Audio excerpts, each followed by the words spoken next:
Good evening, guys. Welcome to tonight's episode of Facts First. Ako po si Christian Esguerra. As always, maraming salamat po for your continued support dito po sa ating Facts First podcast. For tonight, so today is August 21. Itutuloy po natin yung discussion natin. We've been actually devoting a number of episodes about this issue dito po sa South China Sea. In particular, yung influence operations ng Beijing dito sa Pilipinas, because I'm sure many of you have been noticing that there have been a number of so-called analysts, even politicians, who are actually trying to obviously promote China's position and China's cause in this issue dito po sa West Philippine Sea. And ang basa nga na marami dyan, this basically undermines the Philippine position.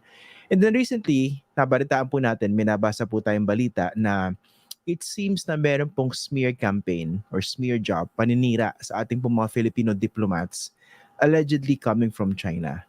At yan po yung pag-uusapan natin ngayong gabi. And of course, the broader issue of how we should be dealing with China when it comes to the issue of the West Philippine Sea. So for tonight, I'd like to welcome to our program for the first time. I've been wanting to interview him for so long, and fortunately, he is available for tonight. I'd like to welcome to our program our Philippine Ambassador to Washington, si Ambassador Jose Manuel Babe Romualdez. Good evening, sir. And thank you for Hi, good joining us evening. dito po sa Facts First. Well, thank you for inviting me, Christian. As I told you, you are very popular in Washington, D.C. Quite a number of people watch you in Ganun your program. ba? So, Okay. congratulations. And thank you for inviting me. Thank you, sir. That's good to know, no? Okay, nabasa ko po itong balita, no? I think it was the Philippine Daily Inquirer that Mhm. published it. And marami ring na-alarm dito, no? Talk to us first about this so-called smear job against you and other Filipino diplomats. What exactly happened po? Well, like I told you, I was informed about this as far back as 3 months ago that there's this operation that was being hatched or already was in the process of its operation was going on already, and I heard about it a number of times. But the more important one is that our intelligence agencies, not only here in Manila, but also the intelligence agencies that we work with in Washington, D.C., the word they use is they're going to go after you or they're going to go at you. And this was precipitated by the fact that the president approved four more bases to be accessed by the United States Armed Forces. Of course, we didn't know exactly what that meant, whether it was going to be at you by accusing me of something or whatever it is, though. But the bottom line is, obviously, it has happened. And what is really dangerous here, Christian, is the fact that they've been able to penetrate the cybersecurity situation in the Philippines is very, very critical because there are so many of our agencies or our institutions like the Department of Foreign Affairs that has been penetrated already. And what they can do is actually go into that, pick up some of the whatever it is that we have, whether it's confidential or not, they can manipulate it and make it appear that it is a document that is actually for real, which is what happened recently. And that's the reason why I think it was exposed by the Inquirer that there is this smear job. I'm one of them, well, a couple of those that are being targeted. And obviously, we feel that this is coming from China.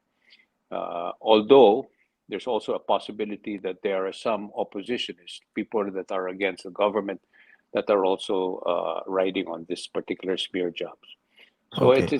but what is really very, what is very serious, and that is something that we should all be concerned about, is the fact that cybersecurity is really going to be the major issue and problem that we will be facing in the next couple of years ahead. And we have to really be on top of this. The government has to be on top of this, and private individuals should be on top of this, because that's going to be where we are going to be very, very vulnerable. Okay. Let's talk specifically about this smear job against you, no? So you Mhm. received an email, tama ba? And some others. What was contained in the email po? No, no, I didn't receive the email. It was an email that was sent out to many of the media people. I think one was sent to ABS-CBN about my involvement in, well, it was, as you know, I came from the private sector, and I was the chairman of Weber Shandwick at that time, Weber Shandwick Philippines, which is a public affairs company affiliated with the United States. They have, since I resigned as chairman, after I became the ambassador, I resigned, and Weber Shandwick has stopped operating in the Philippines. But they were using that as one where they supposedly that I influenced getting a contract, but there is no such thing. Number one, Maharlika, which is the fund which was just recently approved, is one of those that was being passed around that we were part of that, and of course the most recent one is a memorandum that was supposedly said that I was being recalled because of alleged bribery and corruption charges that are being filed now. That comes par for the course if it's something coming from an opposition or whatever, but the intelligence community tells me or tells us that this is coming from a country that wants to discredit people like myself and other people who are speaking against this aggression that is taking place in our territorial waters. So basically, what is the goal when you say discredit you and other diplomats? They want to shut you up? Well, definitely. They want me out of my position. Let's put it that way. And I guess it's also not only because of my being the ambassador, but obviously I'm related to the president, and they think that my influence with him is very strong. But quite honestly, it's the Department of Foreign Affairs as a whole is the one that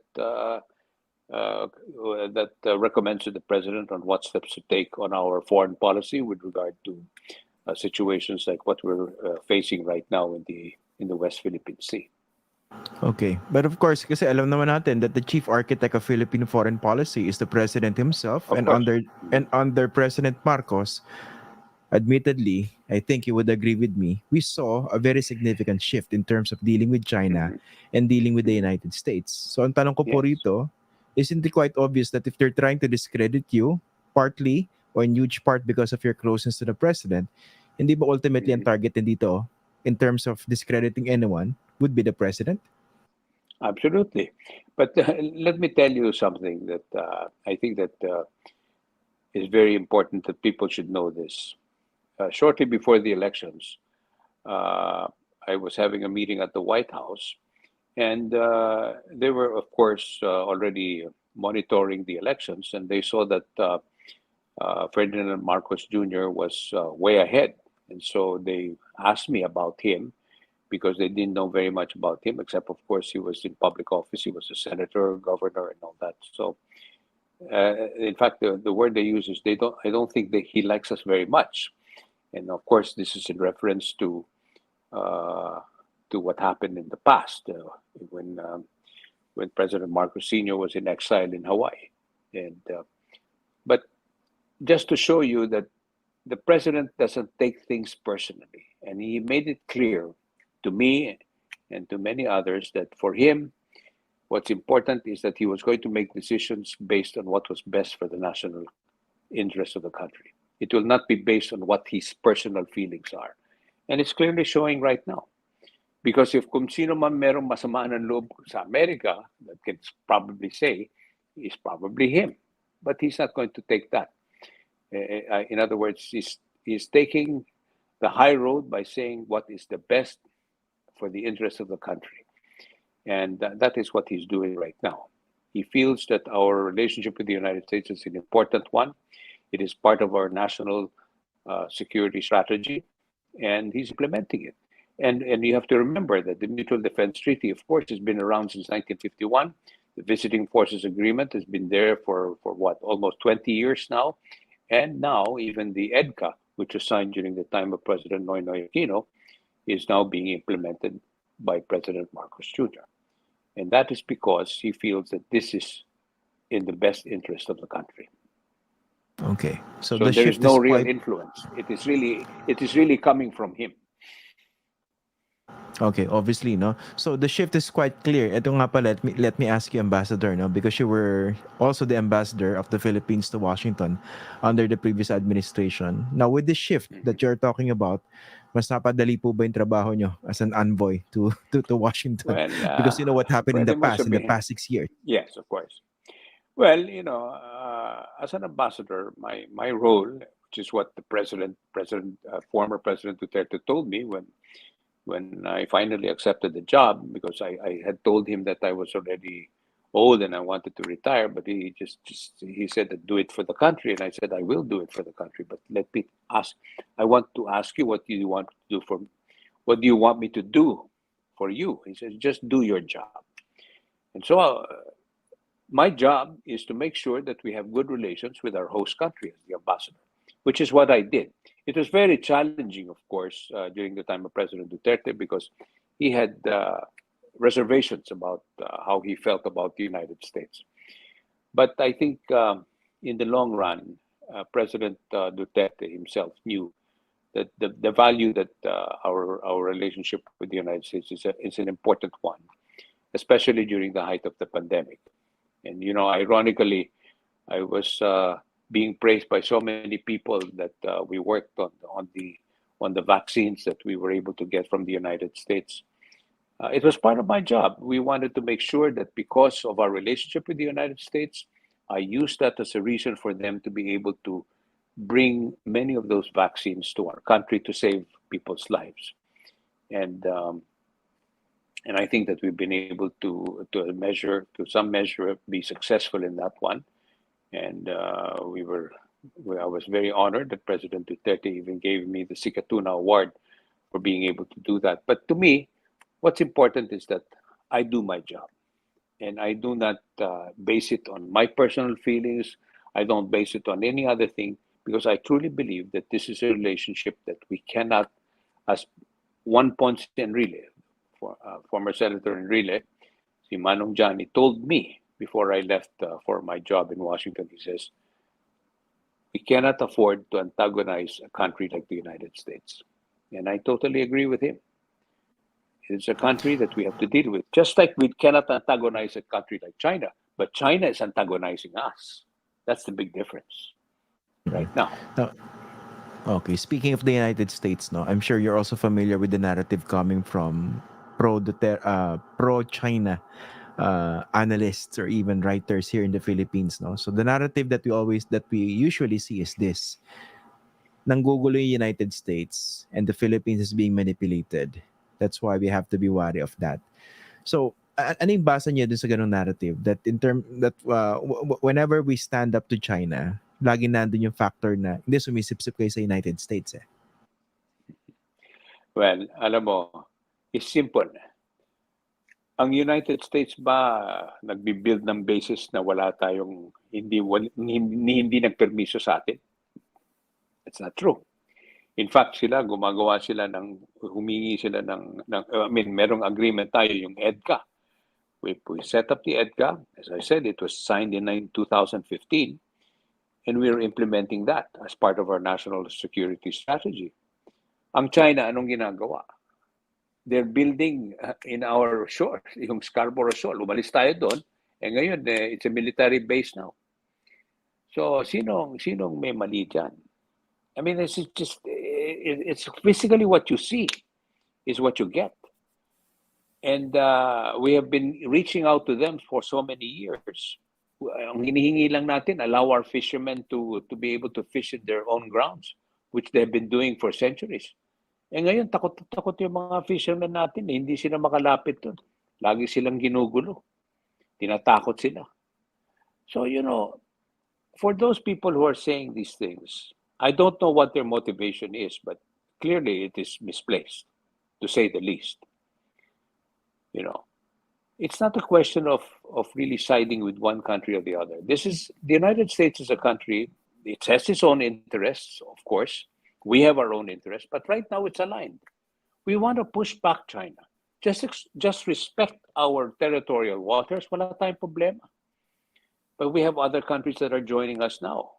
Vietnam is one that is also claiming, is a claimant in the territorial dispute, but they're joining forces with us. Indonesia is one of them also. And of course, the other countries that are supporting us are the big countries like Australia, Japan, and South Korea, and of course, the United States, and other European countries as well. So, sinong mali at sinong tama? That's the big thing. Okay. I don't think Okay. there's How any about the argument there. Okay. How about the idea na, of course, you mentioned the four additional EDCA bases that were approved by President Marcos. Ang narrative din ng ibang Mhm. bumabasa dyan is that these bases, now this return to our closeness to the United States under the Marcos Jr. administration is actually courting trouble for the Philippines vis-a-vis China. And then, of course, they put in the equation yung Taiwan issue. Mm. Is that a valid Well, concern? Really? let me tell you that the concern should be if anything happens in our part of the world, maski na sabihin natin hindi kami kasali dyan, kasali tayo dyan. Why? Simply because of where we're located. Geographically, we're in the neighborhood. If anything happens, and I hope to God it never does, even if it is remote supposedly, apektado tayo dyan. Eh kung yung gera sa Ukraine, apektado tayo sa presyo ng langis, sa presyo ng pagkain at lahat yan. The world is a global village. And anything that happens around the world, there is an effect somewhere along the line. But most especially in this part of the world. This is the argument that we give to the ASEAN countries as well. We have 10 countries that are members of this. Not all are claimants. Not all are having the same problem with China. But if anything happens, we are all included. And the worst part here, Christian, is this. This is where the real danger is. Any conflict that arises between these two great powers that have nuclear power, it's the end of the world. There is nothing to speak of anymore. This is how serious this whole problem is. Some people think that, wala, gulo lang yan and everything like that. Hindi. This is much more bigger than anyone can think of. I know where I'm sitting from right now. We're in Washington, D.C. This is very serious what we're facing right now. And if we do not push back, we might wake up one day, wala na tayong bayan. Okay. Wait, That's just to how serious clarify, this no? thing is. Yung binabanggit yung ano, yung armed conflict na wag naman sana mangyari, no? Are you referring to Of the course. South China Sea dispute or doon sa Taiwan issue? It can happen anywhere. But marami nagsasabi, some analysts are saying, the real flashpoint is in the South China Sea. Why? Because that's a very important area where the freedom of navigation is important because trillions of dollars pass through that. So not one country should have any control of that area. And what is being analyzed is that China wants to control that area because of what they're claiming, the 9-dash line and everything like that. So that is a flashpoint right there.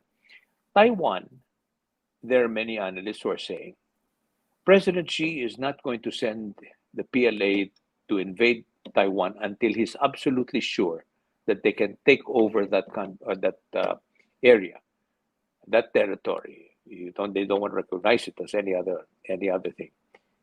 Is that he will not do it. Every morning when he wakes up, today is not the day.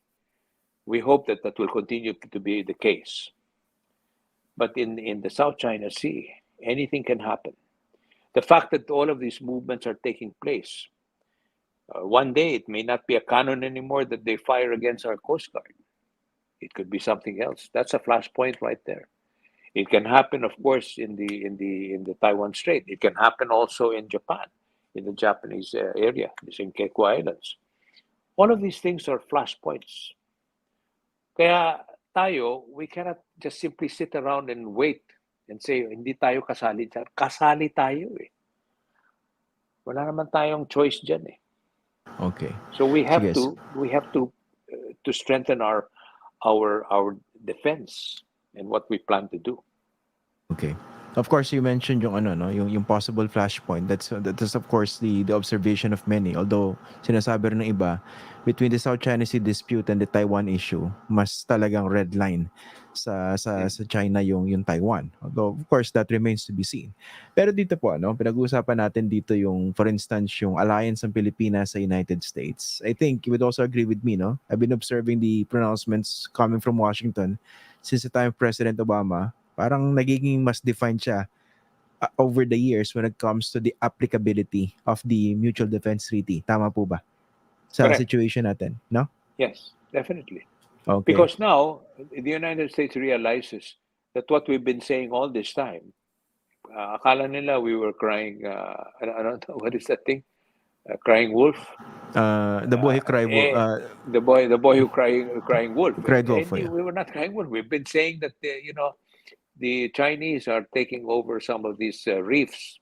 And sure enough, one time they even dismissed it. These are just rocks. What are you worried about? Well, those rocks are now military bases, you see.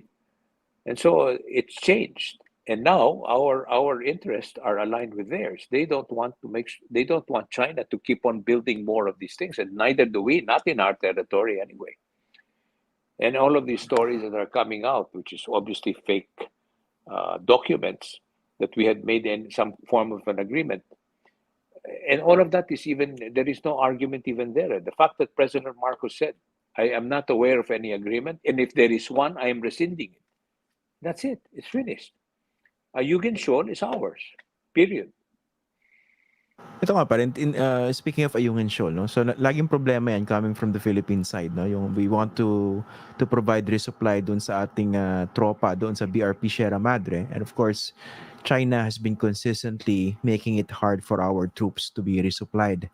And then, nakukuha nating message from them is basically gaslighting. Pinapayagan nga Mhm. namin kayo, kaso gusto nyo pa ay kumpunihin yung BRP Sierra Madre. What would be a very good and effective approach here? Kasi sinasabi ng iba, talagang kulang yung ating wherewithal when it comes to dealing with China. Hindi pa natin pinag-uusapan yung gray zone operations nila, yung maritime militia. But in terms of dealing with the much bigger China Coast Guard vessels, in doing our thing within our own EEZ, some people are suggesting bakit hindi magpa-escort sa United States and other allies. What do you think of those suggestions? Well, I think not only escort, but actually the joint patrol is what's going to be probably the more effective one, because we're not going to have joint patrols not only with the United States but with other countries as well. Japan, Australia, and maybe even Vietnam, and maybe even Indonesia. Maybe we can even bring in Malaysia. All of us. If we band together, there is nothing. There is. It's more effective. There is power in numbers. And that's exactly what it is. Because we are just doing what is the right thing to do, which is to make sure that the territory that now exists is going to be respected. And of course, the legal part of that is the arbitral award that we were able to get. And that is a valid thing that many countries now, more than 100 countries, recognize. So that's the only way to push back. Otherwise, like I said, if we do nothing, there's that saying that the worst thing that anyone can do is to do nothing. Let's talk about certain opportunity costs. Yung mga hindi natin nagawa because during the past 6 years, you know that the previous administration actually didn't use yung ating arbitral victory. Di ba? I remember sinabi ni President Mhm. Duterte dyan in July 2016, kakaupo pa lang niya, soft landing. He didn't want to antagonize China. And it took a very long time toward the end of his administration before he actually mentioned clearly the importance of the arbitral award. So, Mhm. ano yung nawala sa atin over the past 6 years, and are we doing enough to make up for those? Well, we're catching up, basically. I think President Duterte's plan was to approach China in a manner that we will be able to talk to them and peacefully try to resolve all these issues. And in fairness to him, he really meant what he said. He wants to see how we can do it. And if it means that we will have to distance ourselves from their number one competitor, which is the United States, he was also trying to do that. But in the end, nothing really happened. China did not see that as a way to be able to peacefully resolve the issues. It became, well, I wouldn't want to say it became worse, but it is worse today in the sense that now they are even telling us to remove whatever structure we have right now in the Ayugan Shoal. So it's a catch up situation to a certain extent, but now I think it's just it's the inflection point. We have to do something about it. Otherwise, as I said, we would wake up one day, wala na tayong bayan. Okay. Isa pang consistent position by China in terms of dealing with claimant countries, in particular the Philippines. Ang portrayal nila sa United States and other outside parties like Japan, Australia, Canada, EU, sinasabi, okay, manghihimasok sa bakuran namin. This is between the Philippines and China. So basically the bilateral track, no? Would that still be a wise move if ever that is even being considered by the Marcos administration, or we've learned our lessons from that, hindi na pwedeng gamitin yung bilateral track? Bilateral track, for me, when you are going into any negotiation, you always negotiate from a position of strength. Now, we all admit we don't have the wherewithal to be able to negotiate from a position of strength. But now that we have disagreements with the United States and strengthening our relationship, I think we're in a better position now to be able to sit down and say, eto, seryoso ang pag-usapan natin dito. Because we have an ally that is prepared now to support us in this endeavor. That is what's important, you see. You never negotiate from a position of weakness because they'll just push you around, which is exactly what they did. You know, they tell us one thing, but they do something else. Eh, hindi pwedeng ganun eh. Kaya nga nagagalit ang tao eh. And you know, the ordinary Filipino can see it very clearly. Masyado na tayong ginagago, basically. That's really what it is. Eh, hindi na pwede yan. Because not only with the majority of Filipinos are going to feel as if things are just going down the drain, they're feeling helpless. Our fishermen is really in the front line right there. Many of our fishermen are so frustrated. They come home after a whole night of fishing, whatever it is. Konti lang yung nakukuha nila. It's not enough to be able to survive and to make money out of it. Maybe sometimes what I'm hearing is that they go home with just enough to feed their family. That's all. Eh, ano natin, resources natin yan eh. And we're only talking about fishes here, yung fishermen and everything. Hindi pa kasali dyan yung the destruction of the environment. Hindi pa kasali dyan yung oil and gas na kailangan rin natin yan. In 2 years' time, our energy requirement is going to be so high. And we need all of those resources, which is ours. That's the most important thing. Atin yan eh. Bakit naman nating ipamimigay, di ba? Or we just say, sige, sa inyo na muna yan. Hindi pwede eh. Magugutom tayong lahat yan. Buti So nabanggit we niyo yung have to food stand security. ground. Buti Food binanggit niyo yung food security. security issue kasi sa iba baka masyadong malayo sa bituka yung pinag-uusapan natin.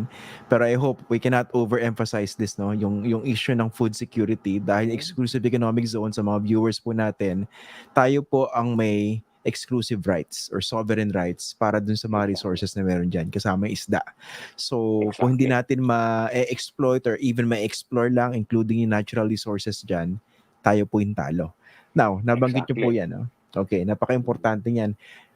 I think it's pretty clear naman, no, to any right-thinking Filipino kung sino yung nasa tama at sino yung nasa mali, even without actually reading the arbitral award. Although I would suggest our kababayans to actually read the 2016 ruling by the Permanent Court for Arbitration.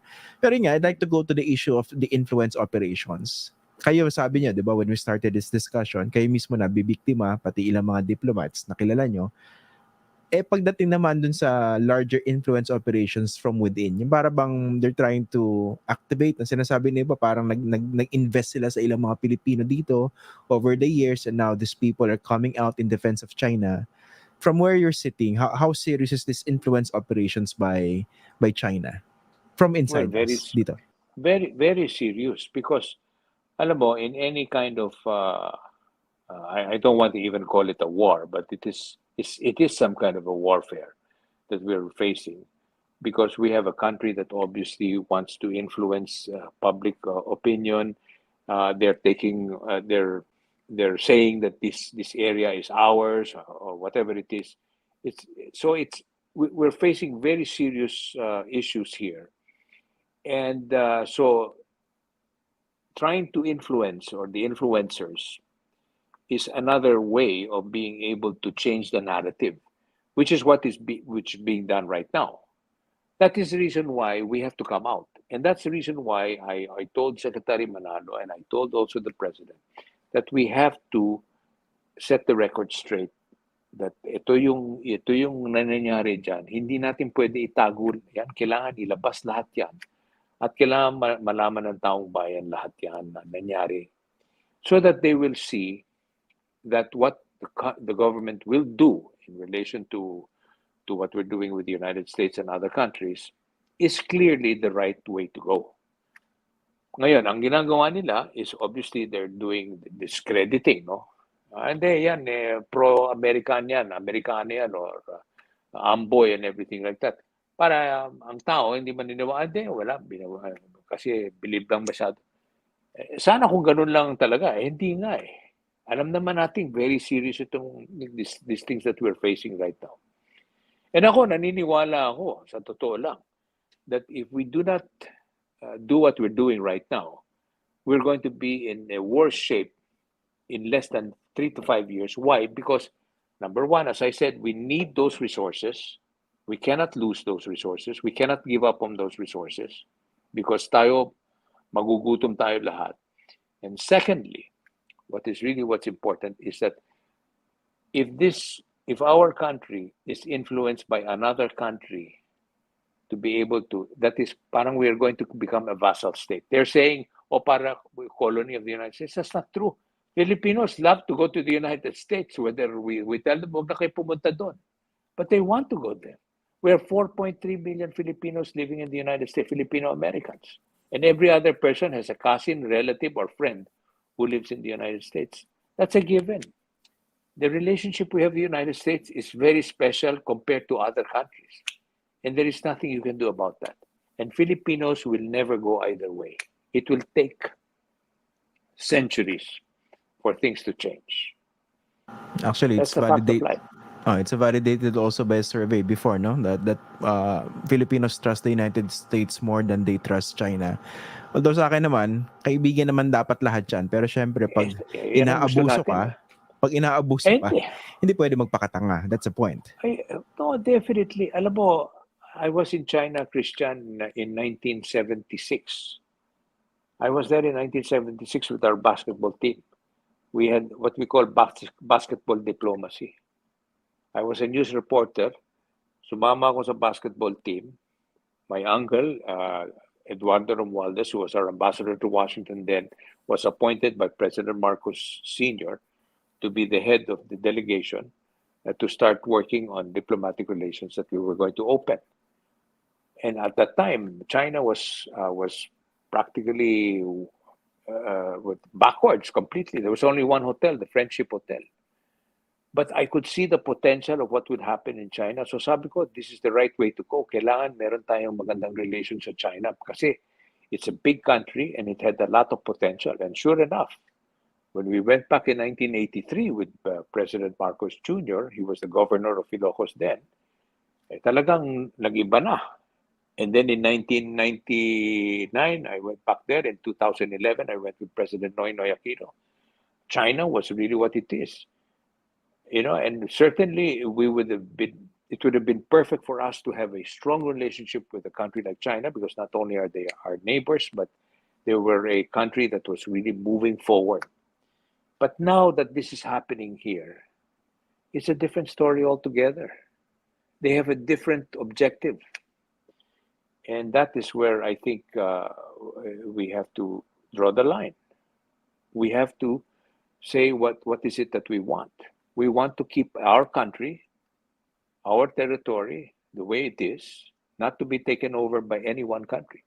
The United States is not taking over our country. They may have a lot of influence, but that is because of years of that kind of relationship. As I said, every other Filipino wants to go to the United States. That's a fact of life. Okay. By the way, ito nga, speaking of options, are you personally, no? Do you agree with the idea of bringing this issue before the United Nations? Na meron tayong If arbitral we, award and then it's time to go to the UN. I think it should be crafted in such a way that when we bring it up to the UN, it is more of really pointing out that the arbitral award needs to be given more teeth because of what's happening. Now, if I don't, I am not a lawyer, and of course, we need the advice of good people that were behind this, like one of our people in the Department of Foreign Affairs, Ambassador Henry Bensurto, who was responsible to a certain extent of how we were able to win the arbitral award. Of course, we have Justice Antonio Carpio, who was also very much involved in the legal arguments on how we won the arbitral award. All of that would have to be studied, and when we bring it up to the United Nations, it is more to bring it even to give it even more teeth, in the sense that the whole world, which is already happening right now, we have so much support from a lot of countries. I think it's close to over 100 at least that are supporting us in this arbitral award, and it's good to have that kind of support coming from the international community. Okay. Finally, yan. Kasi nga, another layer in this conflict with China, bukod dun sa nakikita natin, di ba, nandun din yung issue ng propaganda war.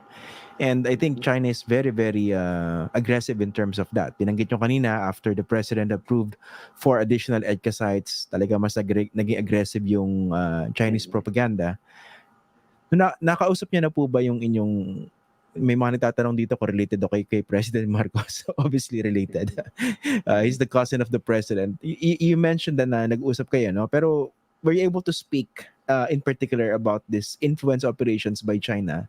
And number two, nabanggit nyo at the start of this interview that you are in touch with the intelligence community in terms of what's being done against you and other diplomats. Yung number two question ko is, meron bang coherent, comprehensive response ang Marcos administration against this Chinese influence operations?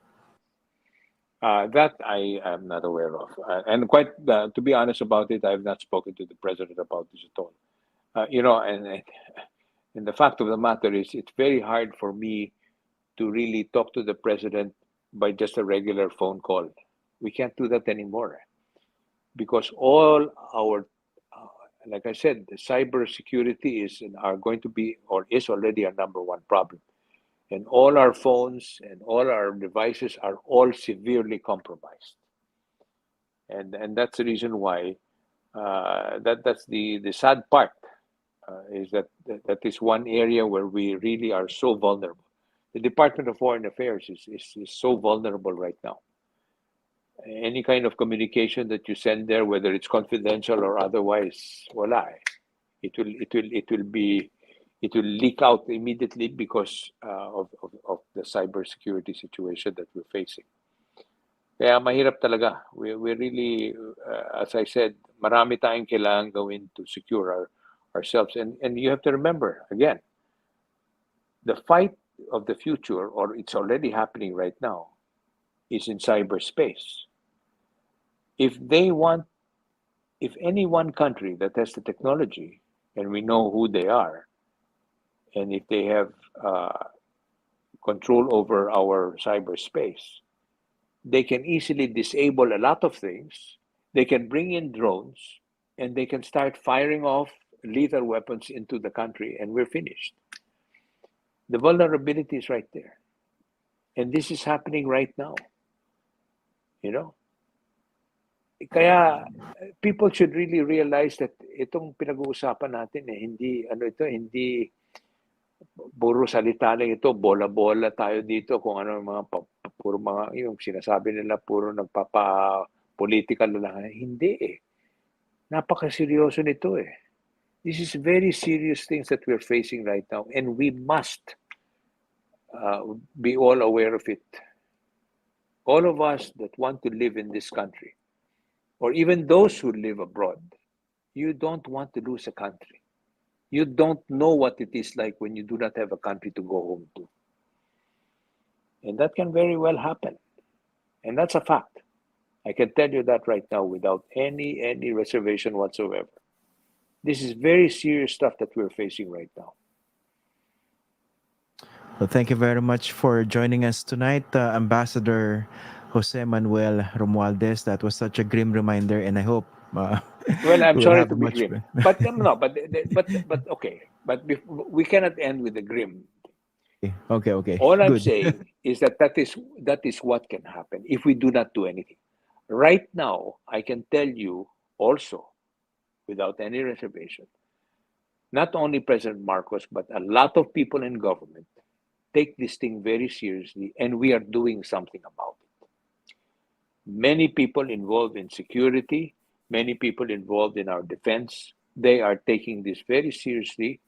And you can see naman even our Coast Guard, nakikita naman na nagsasalita na sila eh. Hindi na sila, they're just quiet and meek.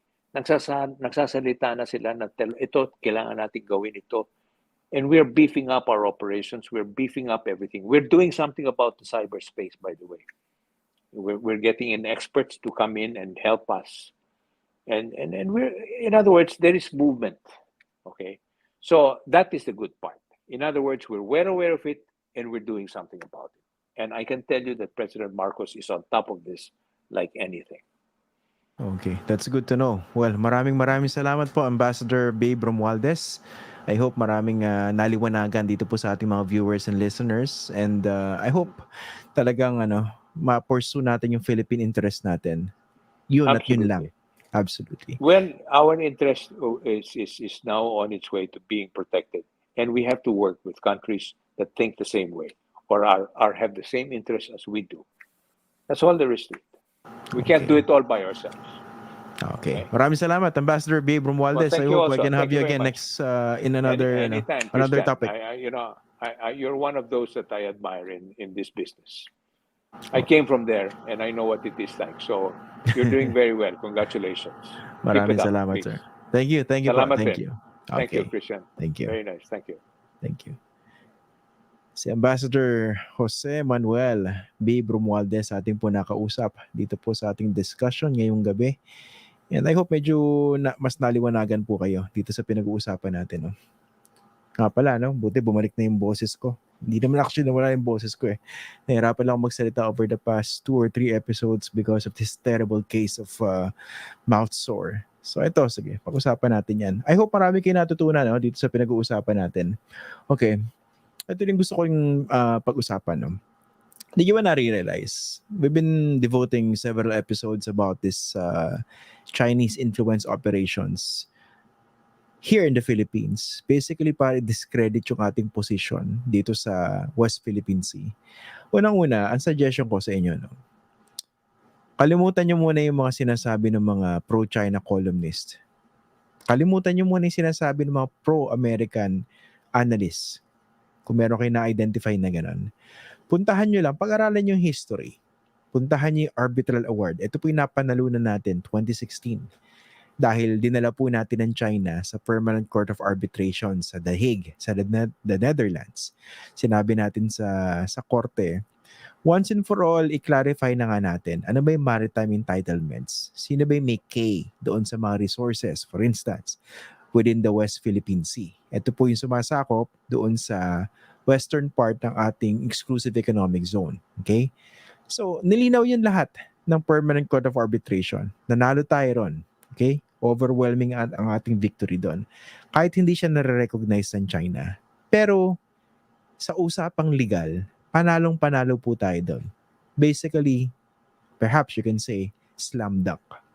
Ngayon, bakit sa kabila ng pagiging napakalinaw ng desisyon na yon, ng ating karapatan dito sa ating sariling karagatan, sa ating exclusive economic zone, nadidinig nyo, meron pa rin mga politiko, meron pa rin mga analyst, meron pa rin mga ilang kolumnista na para bang pinoprotektahan yung interest ng China. At sinasabi, kayo kasi kulang kayo sa mas malalimang analysis dyan. Kasi kayo, sumisip-sip lang kayo sa United States.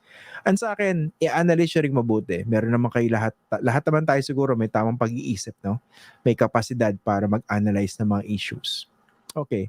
Tanggalin natin yung issue ng kolonyalismo, yung kanino ka mas sip-sip o whatever. Tingnan lang natin kung sino yung nasa tama. Okay? Basahin nyo rin. Mukha ba tayong dinadala sa gera ng Amerika? Pwede rin naman, di ba? Pero i-analyze yung mabuti. Sino ba yung delikado talaga ngayon? Na kapitbahay natin o karatig bansa na talagang sumisira sa ating interes dun sa sarili nating bakuran.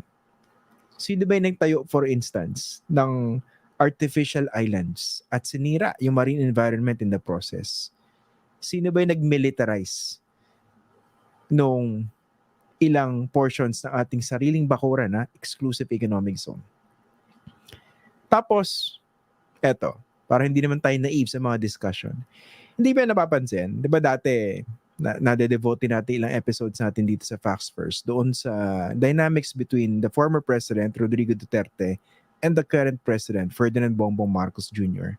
At nakikita niyo yung mga supporters nila. Siyempre, meron pa rin mga supporters of both presidents, no? Yung previous at yung current president.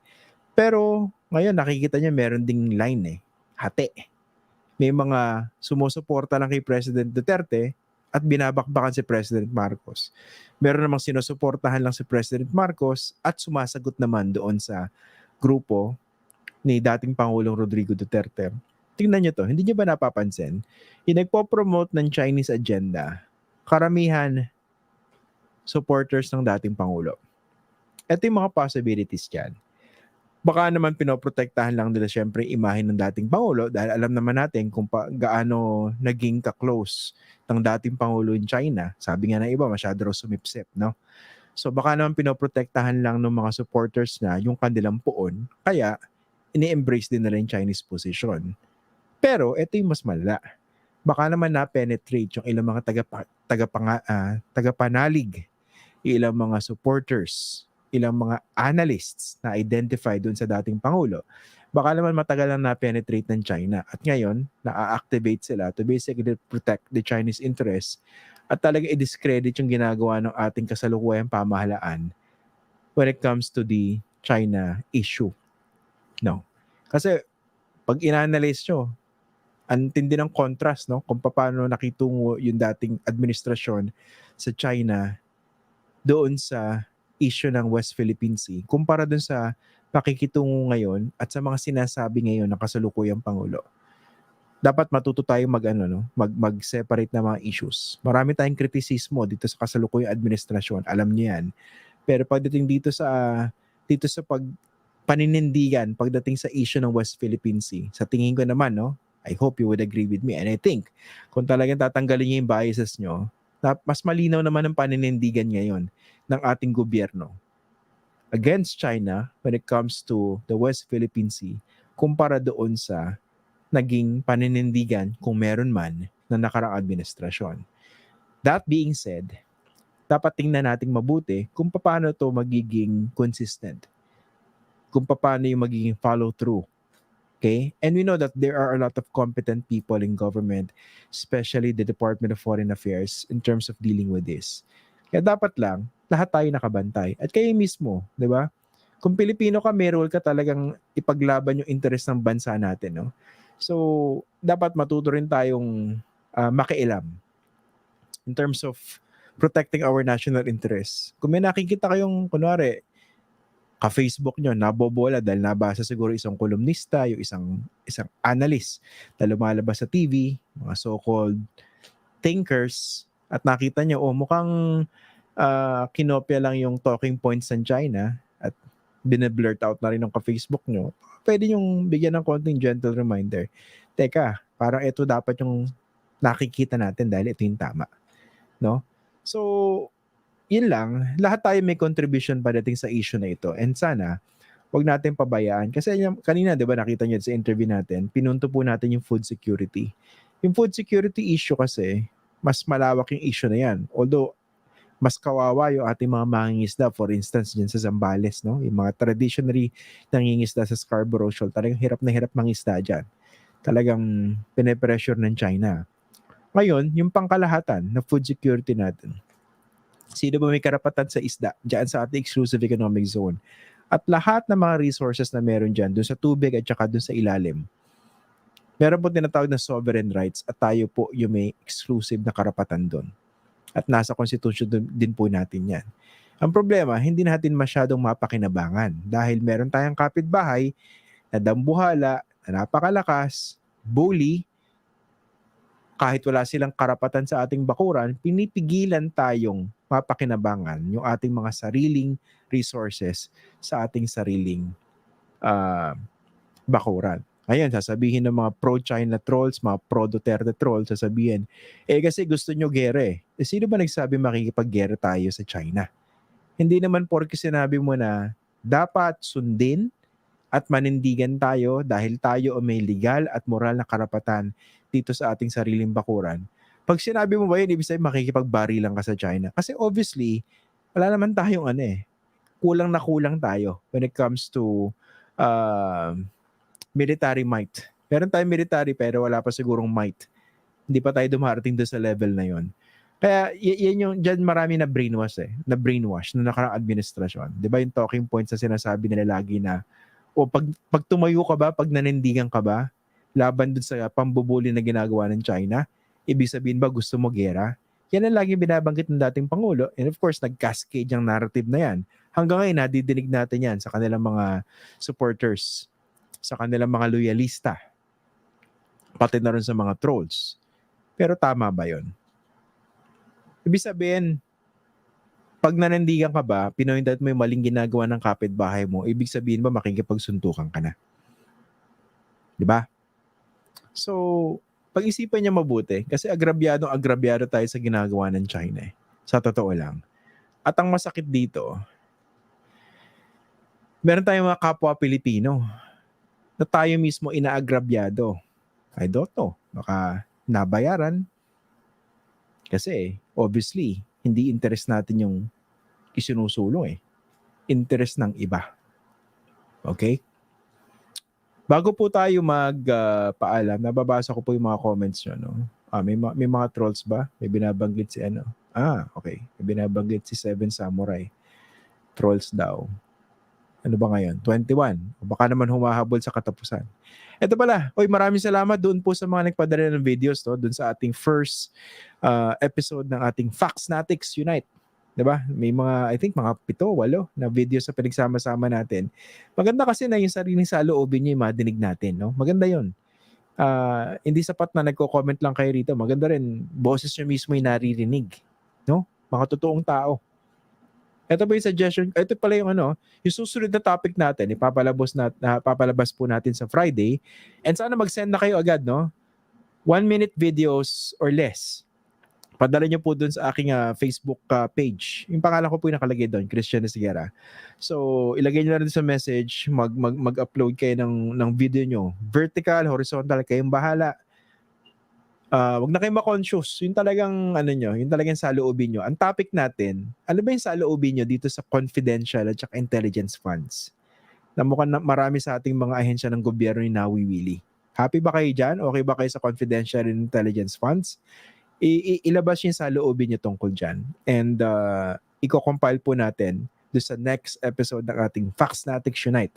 Ipapalabas po natin sa Friday. Sana ipadala nyo by Wednesday to give us enough time to compile the videos. Ayan. May tanong ba kayo? Doon sa mga nagtatanong, no? Kasi nag-post na ako ng ito. May nagtatanong tungkol dito sa merch. May mga pa-merch na tayo. Merchandise. Yan. Maglalabas, ang official launch natin September. No? Nilalatag lang po natin yung ating mga logistics. Ayan. May mga nagtatanong dito. Yeah, meron tayong mug, meron tayong shirts, meron pa ibang mga goodies. So, we'll keep you posted and September po, promise yan. Doon sa mga gusto maging bahagi ng ating Facts First community. Okay? Maraming galit dito sa mga pinag-usapan natin kanina. Ayan.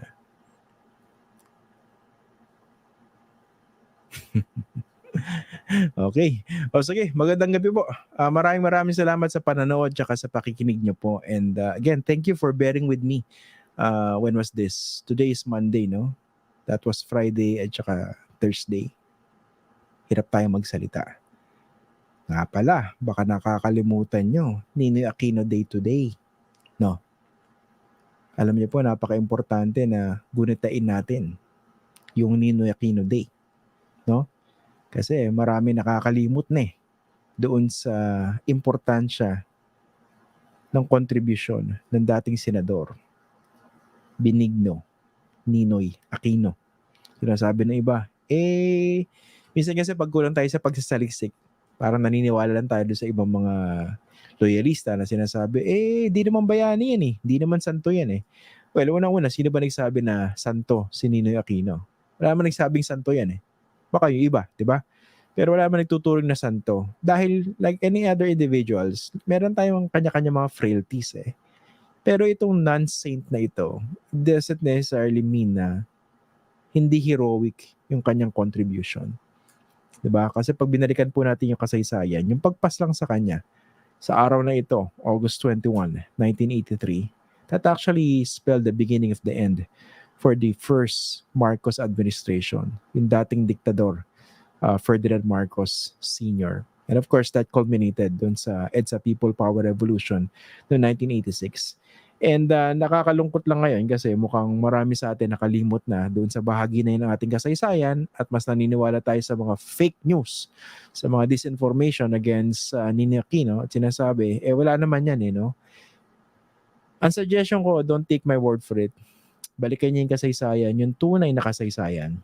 At makikita nyo, yun talaga yung bahagi ng ating kasaysayan kung saan nakita nyo naturally mga Pilipino na nanindigan dahil importante sa atin ang kalayaan, ang demokrasya at yung maninindigan, yung paninindigan laban sa mga nang-aabuso sa pamahalaan. So nawa hindi na po maulit yun. Yan. Sige. Maraming salamat po sa inyo Kita-kita po tayo ulit tomorrow. Okay? One of these days, itatakel natin yung nangyayari sa DepEd. No? I think maraming mga nagre-reklamo doon sa mga bagong polisiya na inilatag ng Vice Presidente na siya ring umupo bilang Education Secretary. Pag-uusapan po natin yan one of these days. Okay? Maraming salamat po sa inyong lahat. And again, thank you. Ako po si Christian Esguerra. Kita-kita po tayo bukas.